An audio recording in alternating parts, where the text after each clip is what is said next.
Hey, good afternoon, everybody. Good evening. Glad you're here. Welcome. Welcome to Facebook Live and Finding Hope. Every Monday night we get together here and we join with your discussion, your comments, your likes, your sharing, and we have a great time. We get together and we talk about different topics. So we are now on, I believe that we have been on broadcasts every every Monday. I think we've been on for 20 weeks now. So this has been great. Really, really like it. And so I hope that you're finding it to be good as well. So we are live, and I want to make sure everything is set here. So it looks like we're good. And so yes, so hi, Lynn. Good to see you here. And we do these, you can always find all of the Facebook Live broadcasts. We can always find them on my Facebook page. So they're always on there. You can just scroll in what you want, and you can go through it. We've done these 20 times now. So glad to have you here. Welcome, everyone. Glad you're coming in. If you're coming in and you're a first timer, give me a thumbs up. Let me know how you're doing there. Lots of different people coming on. So happy that you're all here. Changed up some things a little bit, backed up the camera a little bit, and hopefully things to be a little easier for us to go along the way. So, hey Kelly, nice to see you. Glad you're here. Welcome, California, my friends in California, Kelly and Clay Elliott, longtime friends and supporters of ministry and things like that. So, and here comes Teresa Coop. How you doing, Teresa? Glad to have you from Alaska. I know some friends of ours are going to be visiting you here shortly in August. I'm jealous that I can't go to. I'm going to make it someday, I promise, and that is my truth statement there. So, Lynn, I'm glad that you can share the information here with others. I would love it if I could be an encouraging hope to others. So that'd be really, really great. So lots of new people coming in here. So glad you're here. Tonight's topic is going to be it's going to be great. We're going to have a great topic tonight. Is all about grief and social media. Would love to have your comments, love to have your share, love to have your thumbs up, you show me some love, as according to what my friend Bob says from Facebook. So if you want to show me some love, I guess what you do is you give me a thumbs up, or you push the heart button, you click on the heart. And so anyway, we're glad to have you here. Teresa, you hold me to it, because I definitely want to come. Actually, Sam and I want to be there together. We want to come together. So I imagine that we're going to try to make that happen at some point. So looking forward to that. Sam has said so many times that she really loved being with you and over at our convention in Hawaii last year. So let's see what we can do. So, well, as people are coming in here, I always like to just give a little bit of shout out of what some things are going on and how things have been happening in my world. I have so many friends from different places, and so the weather finally turned a little cooler today over the weekend, yesterday and today. And so most of you know that I had a birthday here not too long ago. I turned 50, and I've already taken my nap today, so I'm good. But lots and lots of things coming off. I just came off of a really busy weekend doing some speaking here in town, and then I been able to do some consulting, have some counseling appointments. My son Mike and I, we just got back from spending all day together on Saturday. Our plan was to have lunch together down in Kansas City and do some sightseeing, things like that. We went to go see Dunkirk, great movie, I recommend that. And then we went to the Journey in Asia concert. It was fabulous. However, we only got 3 songs into Journey, and it stormed.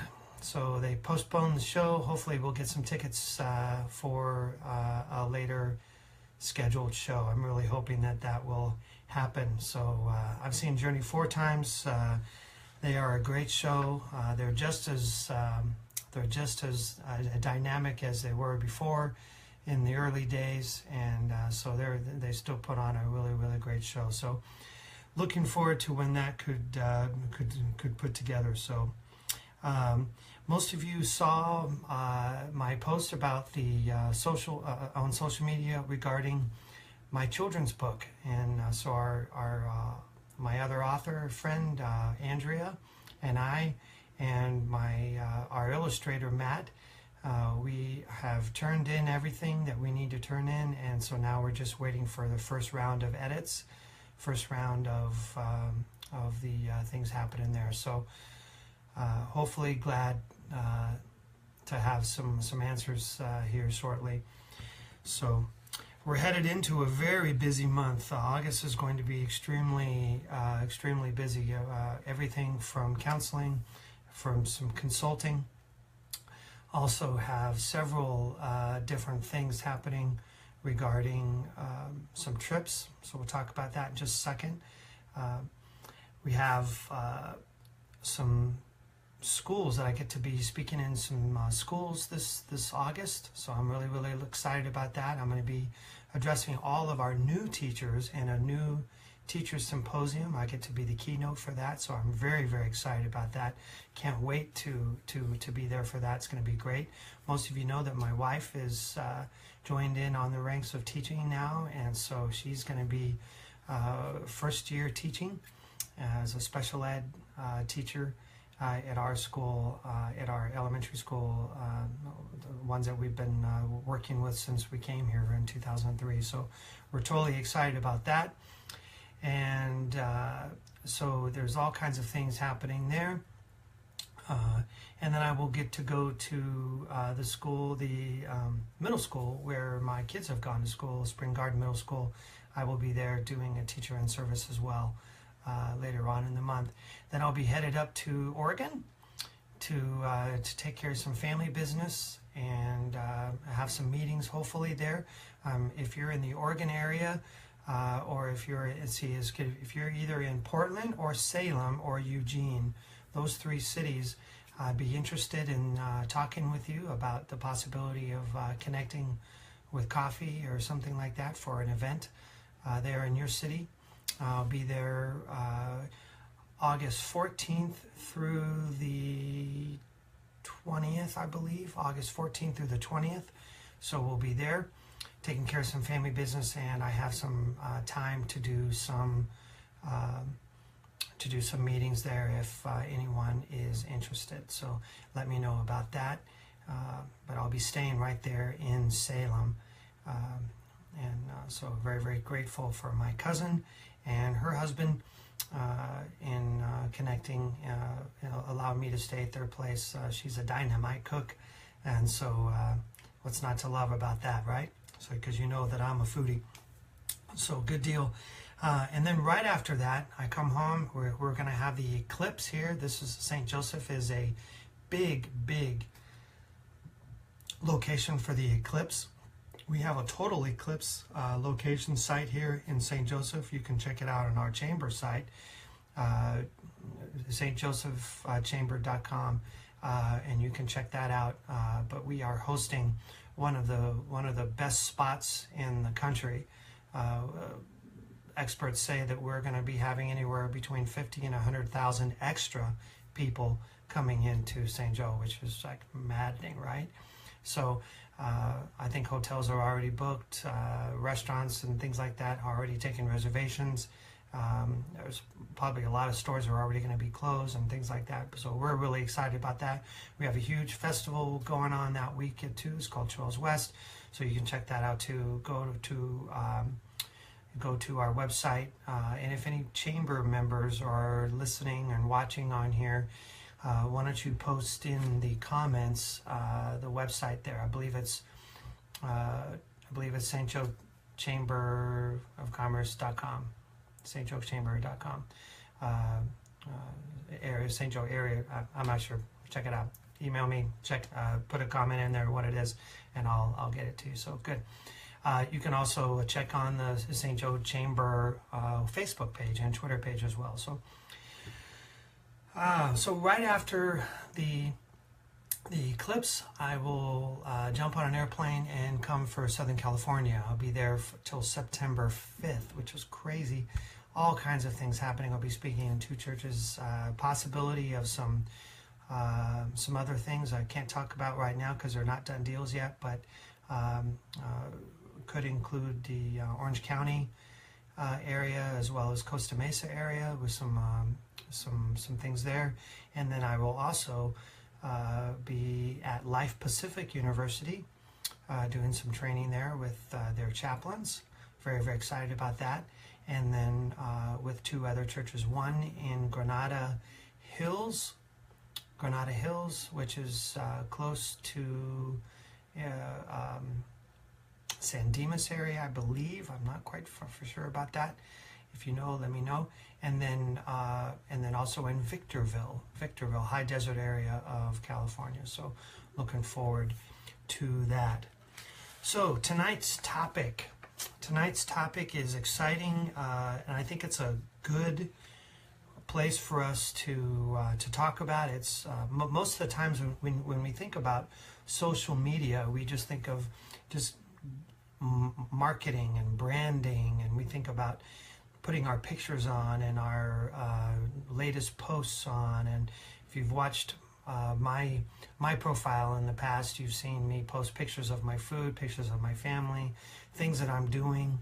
I will often reminisce a little bit and talk about things that I'm thinking about or things that happened to me. I'm also putting encouraging, hopeful things on there as well. And so I'm always trying to boost hope and constantly think about ways that we can just encourage one another. Just like what you're doing right now, you're jumping on, and you're hopefully find this to be good. And so tonight's topic is all around social media and grief, and I've kind of subtitled it a little bit: "Grandstanding Our Suffering," or "Healthy and Healing Composition." And sometimes we don't know really how that works. Sometimes there's a nice line that's run in the sand because we know what things are, and then other times we just don't know. For instance, people are suffering, people are grieving over the incidents that's been happening in the last year, but in the last month or so, we've been dealing with some suicides in the music industry. Chris Cornell and the Linkin Park frontman Chester, and very, very challenging times. And so people are responding on social media in various different ways. And so there's all kinds of different ways that we can talk about this and think about this.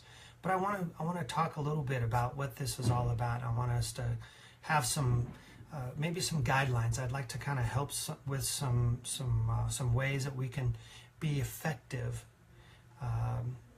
when we are helping other people go through challenging times and grieving times. And so kind of want to kind of jump into that with this thought. Internet use is huge right now.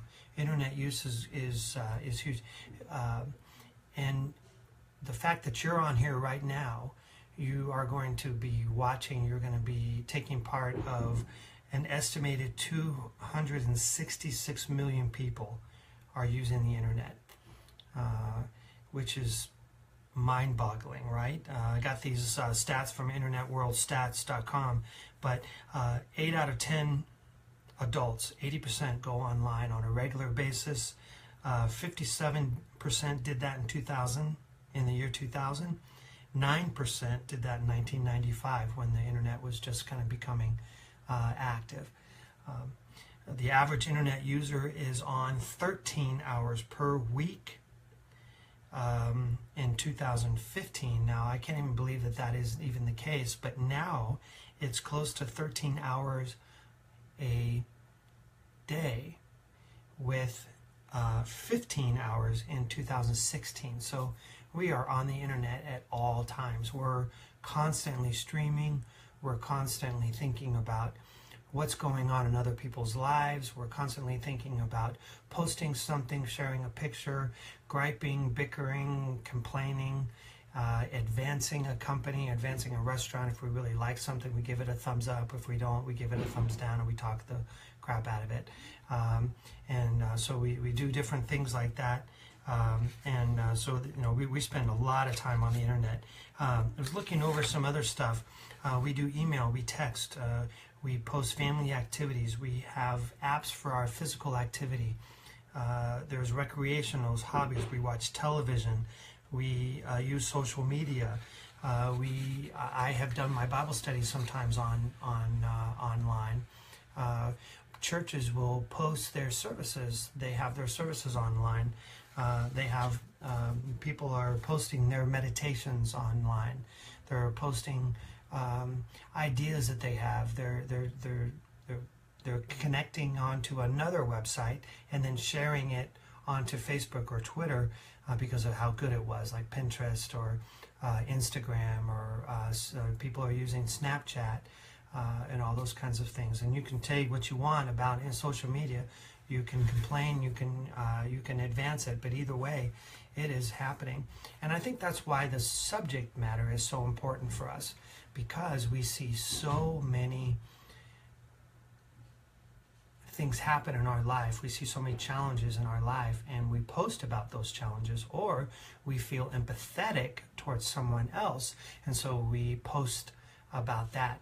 And so I kind of want to help us a little bit use the internet wisely when it comes to grieving and grief and suffering in general. Chaplains and pastors, we've been using it especially in the last 5 years to do our work. When I was a hospice chaplain, there were a few times where I would use my phone for Skyping and for FaceTime. So family members who were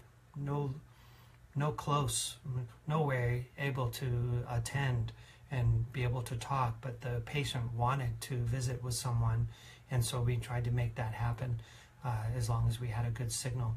Nursing homes across the country right now are revamping their internet usage because they know that patients and families are wanting to connect into social media, the internet, to make their lives a little more comfortable as they are saying goodbye to their loved ones. Hospitals are creating Wi-Fi systems so that it's per room or per wing, and so that's very, very effective.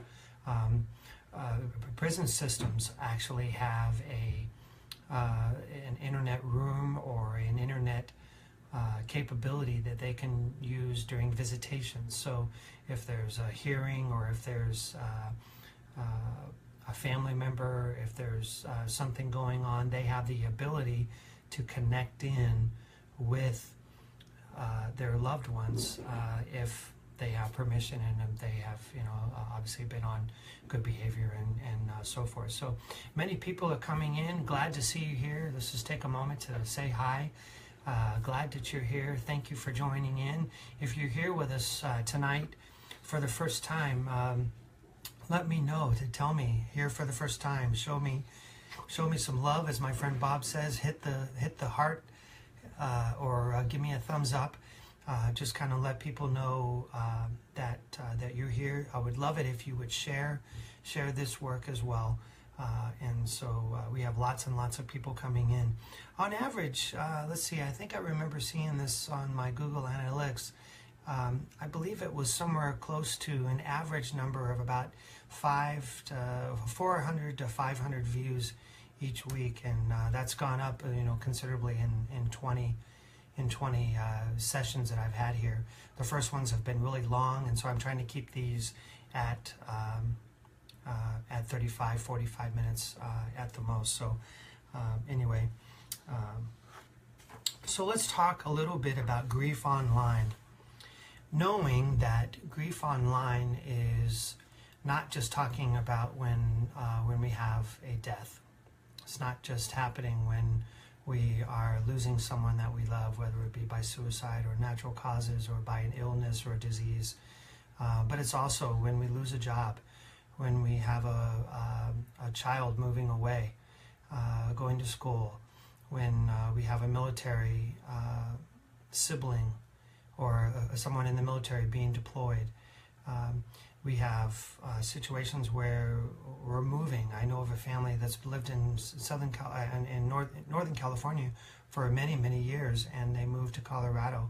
It was a very challenging time for them because they've lived in one area for all of their lives, and now they're in a completely different place. So that's very hard, and we call that suffering. Anytime that challenges hit our heart and rack our minds and rack our brains and hit us in between the eyes, so to speak, it is a challenge, and that's what's suffering. Sometimes it's illness. Sometimes there will be a depression.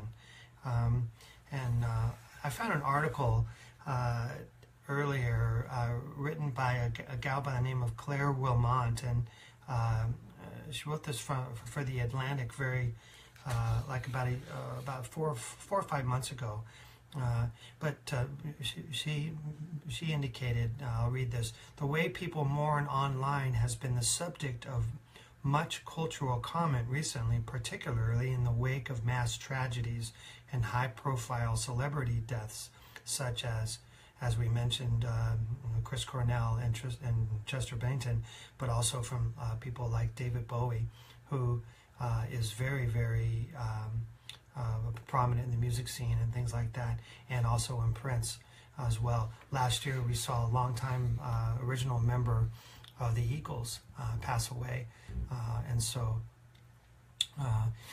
Kimmy, you're dealing with this straight out. Your boyfriend, we were just talking about this earlier, and you came right in and struck a chord with military stuff. My boyfriend just shipped out, and you're completely lost right now. It's very, very normal for someone like you who are saying goodbye to someone who's going to be spending some time in another place where you're not going to be able to have that connection that you like to have. And so you're having to wait, and waiting is hard. Waiting is part of the natural grieving time too. And so I'm so glad you shared that. And we're praying and believing that you're going to see, you're going to have a homecoming when you go out to visit him and celebrate his graduation. And so I'm believing with you, and I'm hoping that everything is going to be going well there. And I think sometimes, with the majority of Facebook posts, with Twitters and things like that, people try to send a silver lining. They try to send the right things, some of the isolating and maybe somewhat offensive comments, such as they're in a better place, or don't worry, everything will be okay. Sometimes we say things like, everything happens for a reason. And those are not really helpful things. I say in my book, it's called At a Loss, that there are a lot better things to say than those things, and because they're just so shallow. We mean them wonderfully. We have a good mindset for giving those words, but it's like the words, I'm sorry for your loss. They've kind of lost their meaning. So I'm always advocating, I'm always encouraging people to go beyond that. Say the person's name. Respond to them how they have meant something to you, how they have made an impact in your life or influenced you in any kind of way. Kimmy, you mentioned, prayer. My prayers are greatly appreciated. When we can say, I'll be praying for you, and I'd like to pray for you. May I pray for you? Asking those types of questions are really, really good. And so sometimes, when we're on Facebook and we see things that have happened in our life, we tend to to kind of think, that we can help people make a better sense of those things. But social media may have opened up some space for public mourning, but as we're going to see here, etiquette is really important because we'll just say whatever we think is right, and we're not really paying attention to the sensitivities.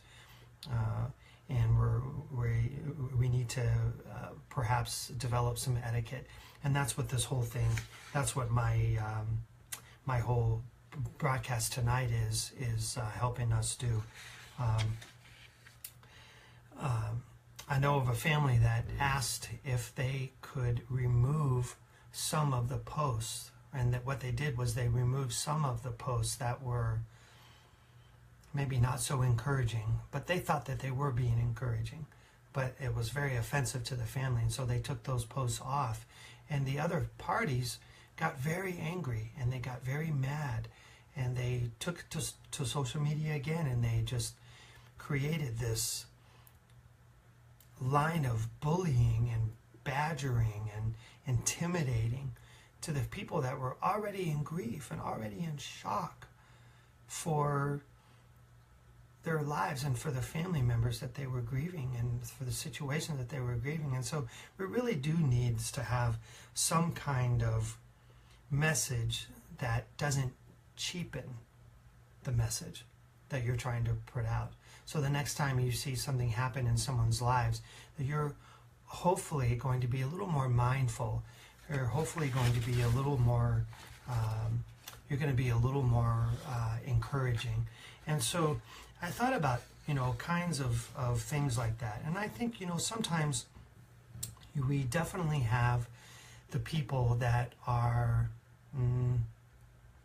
shall we say, they're looking for attention. Really isn't a better way to say that. But some people are just trying to grandstand their situation. And, we all know these people, we all see them. They are basically asking us across the computer screen to care about them, to give them kudos or to give them support. And sometimes, you can say, I have said sometimes, hey, I'm getting ready to go into a meeting. Prayers appreciated. Okay, so that's one way. But I've been accused of grandstanding my position or my business or, whatever. But what we forget to understand is that social media is just that, social. We're just trying to interact with people. We want a little bit of give and take. We want to be able to share our lives with others, and people are going to share their lives with us. So what we have to remember is we have to keep our finger on the button, and we just keep on scrolling if we don't like it.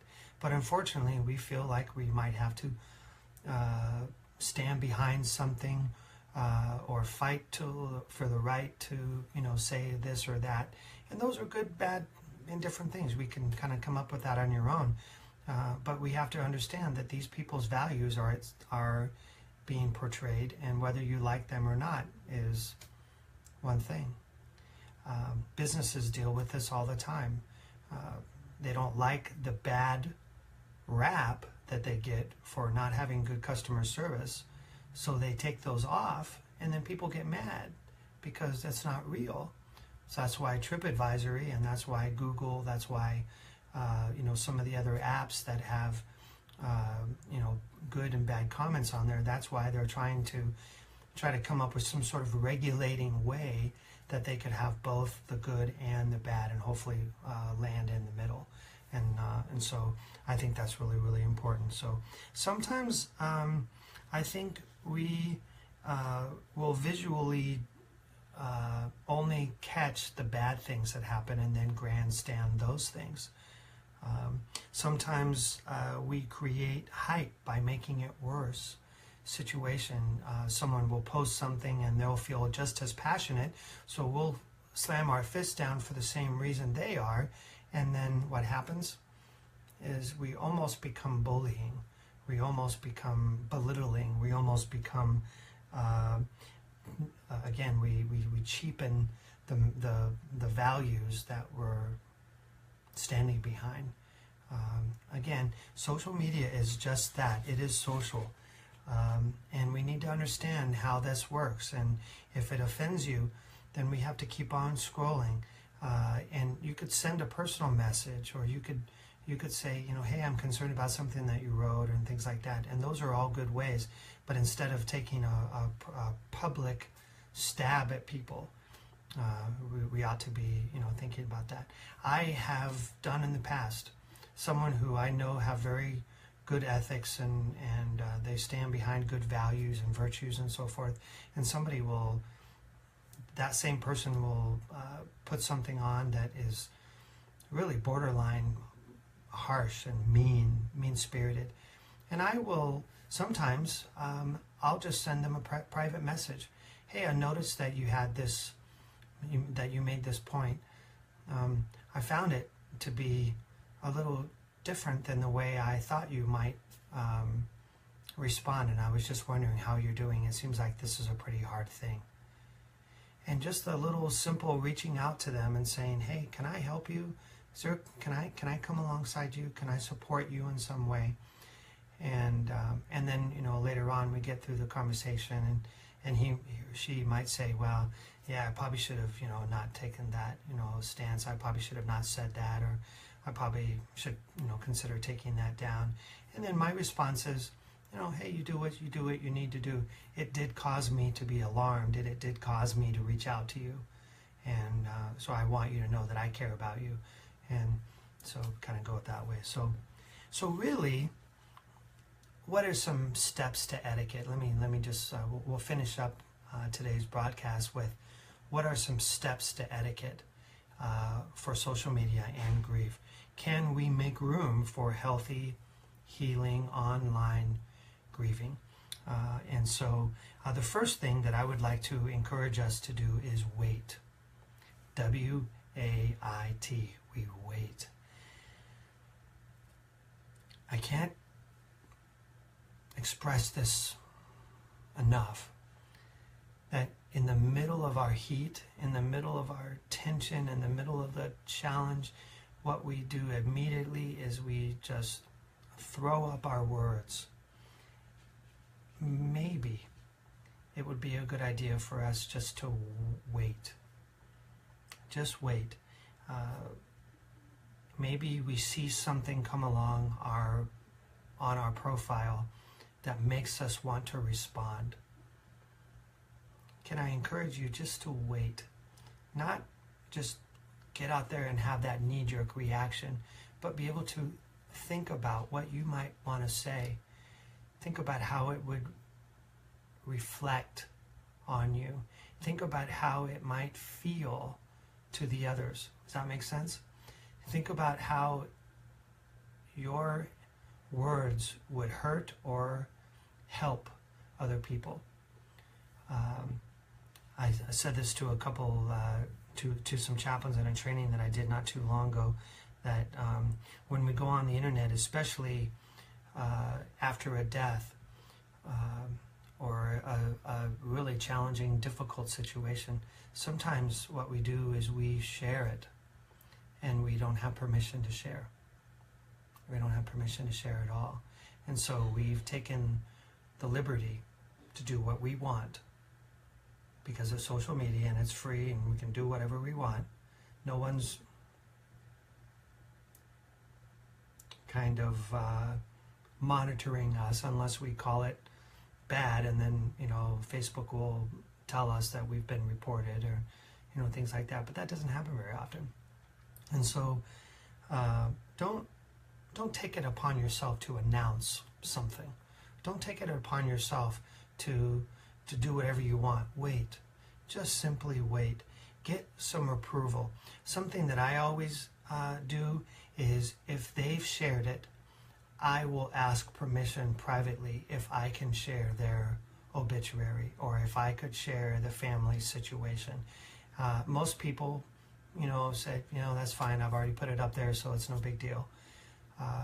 But oftentimes, we need to be aware that it's not for you to share. You don't have permission. They might have put it on, but you don't have that permission. So don't take matters in your own hands. Just simply wait.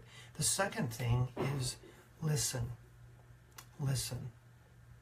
The first thing that we did was we wait. The second thing that we listen. So far we haven't done anything, which is really good.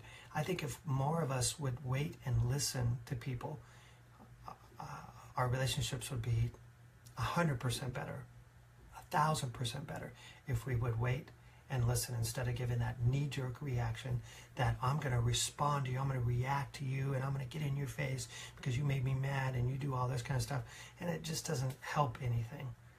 Does this make sense? Does this resonate with you? Give me a thumbs up if it resonates. Make a comment in this if that makes sense to you. Because I think sometimes, most of the times, what we wind up doing is we kind of make the matters our matter, when really it may not be all that. So don't assume that people who are mourning, if you're wanting to connect with somebody and they're mourning and you want to challenge them, don't assume that they're ready for you to do something or say something or something like that. So listen, send them a private message of condolence. That's one of the best things that you could do. Send a private message of condolence. Better yet, pick up the phone, call them, text them, let them know, I just saw this on Facebook and I wanted to reach out right away and let you know that I'm here, that I'm caring about you, and I'll be happy to come right over. Can I come over tomorrow morning? Can I bring you coffee? Can I stop by your office tomorrow? Can I join you for breakfast tomorrow? Can I check in with you later today? But sometimes what happens with our lives is that we just become this person that just gets involved right away, and it doesn't help us. It doesn't help us at all. And so private message them instead of just responding, and ask them if it's okay if you could respond. Let me tell you something. The old phrase, people don't care about what you did, about what you said, about how much you have, about what your house looks like until they know that you what? Care, right?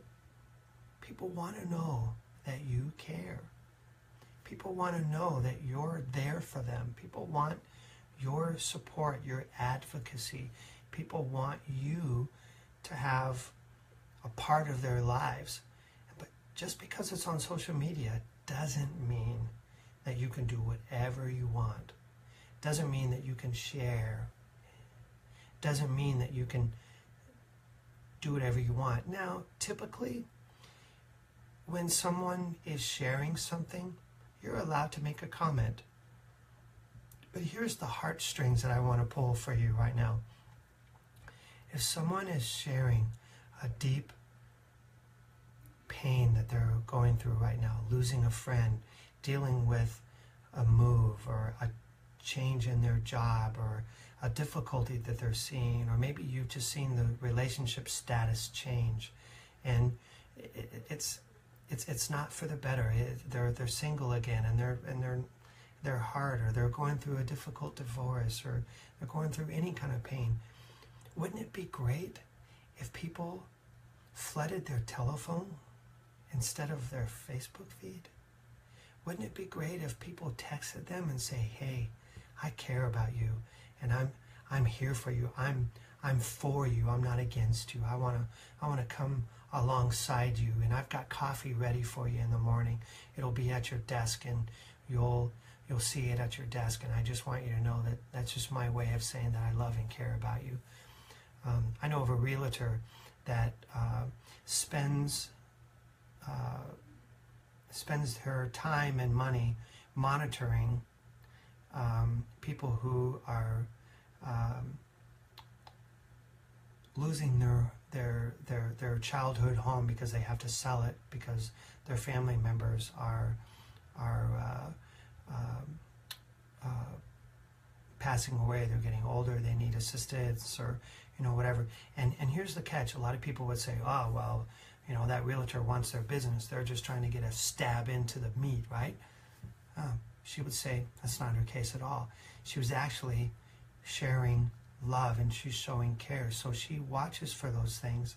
She doesn't talk about her business. She doesn't say, hey, if you need me, I'm here for you. I'll put your house on the market. No problem. I can give you a listing. I can give you a comparison price or all that kind of stuff. She doesn't say any of that. She just says, I noticed on Facebook that your mom and dad are going to be moving. And I just want you to know that I'm caring about you and I'm praying for you today. That's all she says. That's all she says. And you know what? Here's a cool thing. She's doing okay business-wise. She's doing okay business-wise. You know why I think that is? It's because she's caring for people.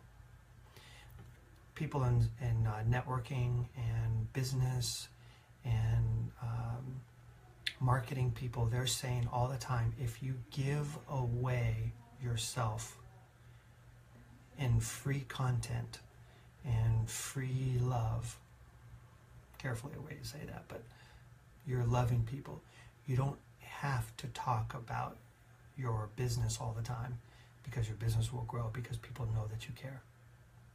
Is that true? Is that true? It's true for me. I stopped doing a lot of self-promotion and I just started doing these Facebook posts. I started writing blogs. I started writing articles. I started caring about people. I'm doing okay business-wise. Yeah, there's times where it's harder than others, or easier than others. But let me tell you something. When you listen to people, when you wait, and you listen to people and you gain their approval, and you get approval before you share it, before you post on social media, and you go after them and you advocate for them, that's where things really, really happen. That's where care is really happening. So thirdly, we're waiting, we're listening, and we're empathizing with people. Now in my book, I talk a lot about that. I talk about encouraging hope through this. You can get this if you want. It has a lot of information about that. It has steps on how we can do that. But I want to talk about the word empathy when it comes to a difficult time on Facebook or social media, any social media platform. Empathy is when you come alongside people and you remember, you reflect. One of my favorite things to do is when I have permission, and I've already reached out to them personally, especially when a loved one of their members, family members dies, passes away, or there's an illness or something like that, I always like to say, can I share your post? And if they give me permission, then I will share it. And here's what I'll do. I will say, I remember the time when Julie's mom or Joe's dad did something, and I'll just share a short little story about what that's like, and then I'm saying something like, I'm remembering my friends in prayer tonight because these people have impacted my life. Very, very simple, but you're sharing their post and you're providing empathy to them by telling them how great their family member was or what an impact they made in your life. And that's always been the case, and I just love doing that. I think it's cherishing, it's honoring to the family, it's honoring to the deceased, it's honoring to the ones who are going through a difficult time. And oftentimes I've read post after post after post when I'm doing a funeral. When I'm officiating a funeral service, or I'm doing a remembrance service, I will read Facebook posts because my job's already there. It's already done.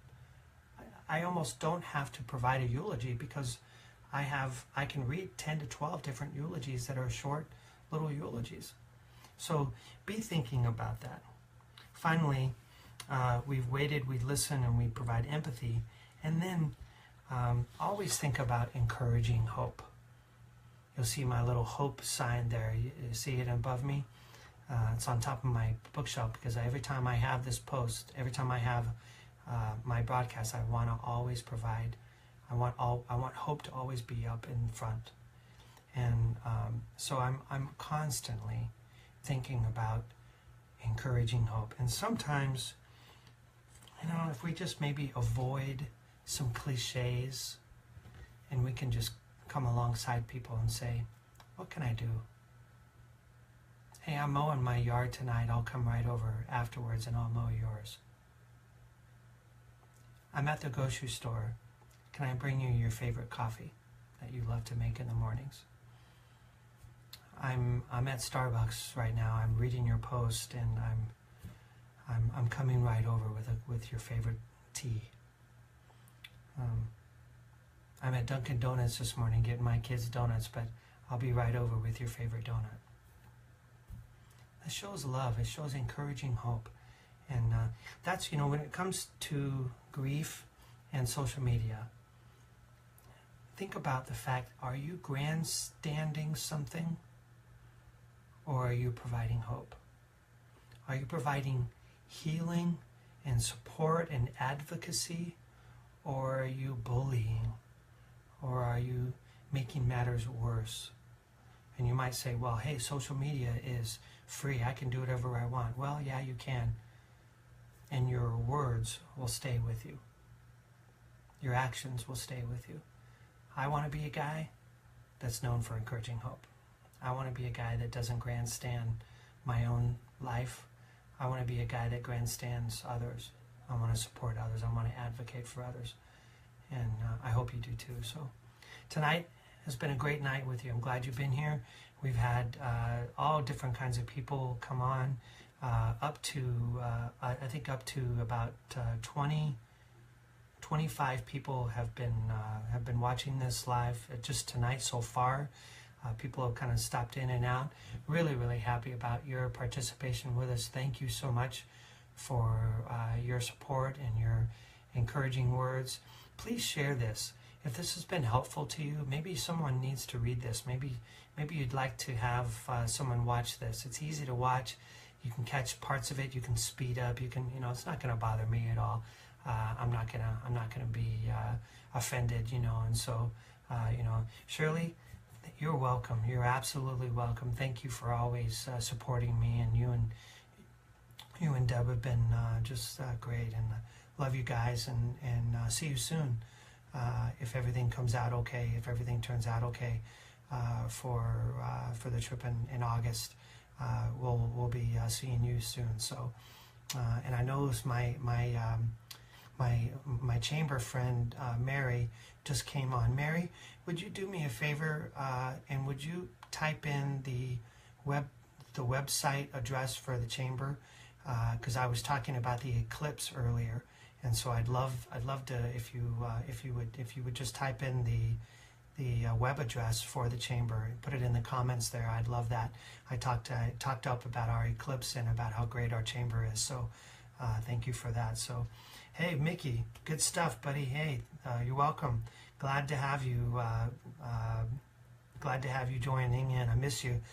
Mickey and I share the same birthday, so happy birthday. You're not 50 like I am. I'm gonna need a walker here probably. You're gonna have to come rescue me probably. Mickey's one of ENT guys and firefighters, and so thank you for your service there, Mickey, too. So and Shirley, I'm looking forward to seeing you there as well. So, well, hey everybody, this has been great. Glad you came on. Thank you for your continued hope that you bring, and I hope this was encouraging. Please share this. Please make a comment. I'd love it if you give me a thumbs up. Give me a couple different places where you liked it. Hope that show me some love. Hit that click that heart button. I gotta say that right. Click that heart button there, and so I would love to I'd love to connect in with you there.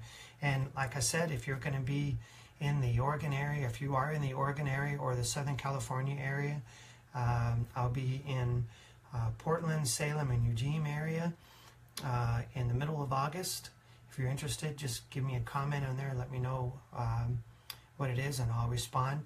And then in Southern California, I'll be August 23rd through September 5th. And I've got a few times where I've got some open spots where I'd love to see people. So I'd love to connect in with you there. So enjoy your night. and have some ice cream tonight. Have some ice cream. That's an encouraging hope for you. Ice cream. So, all right. Happy trails, guys. See you later. Bye.